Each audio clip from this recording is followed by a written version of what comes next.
След освобождението на България, бъдещата и столица София е разположена на 4 квадратни километра площ.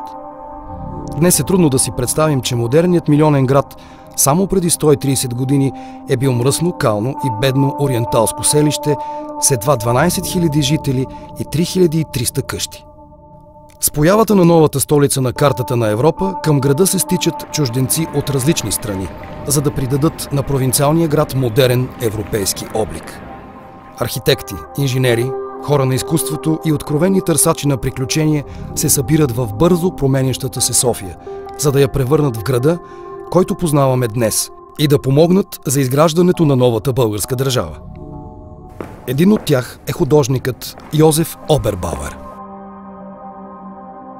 Йозеф Себастиан Обербауер е роден през октомври 1853 г. в австрийското градче Санкт Леонхард, в полите на Алпите. През 1889 г. Йозеф Обербауер пристига в България и се настанява в София. 10 години след обявяването й за столица, София е строителна площадка. Поканените специалисти, архитекти от различни краища на Европа, от Русия и завърнали се от обучение в чужбина българи, се опитват да превърнат града в малката Виена. Една по една се появяват първите големи административни и обществени сгради.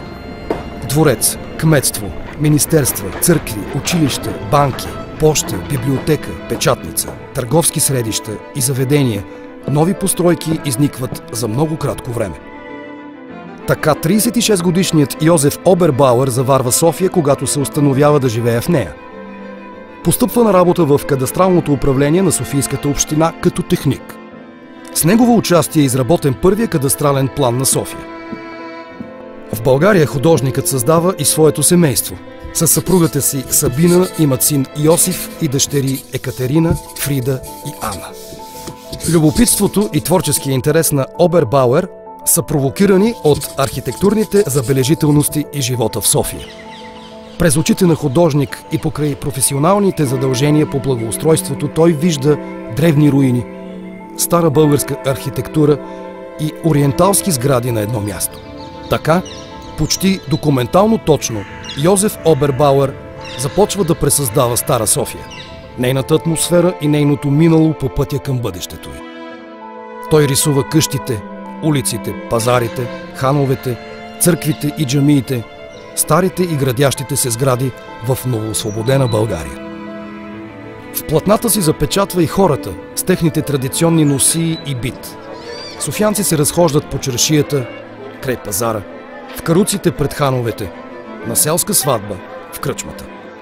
Със своята наблюдателност и чувствителност към детайла, той успява да усети същността на хората и средата и да им предаде типично българско звучение и възторг от традициите на страната, която се превръща в негова втора родина.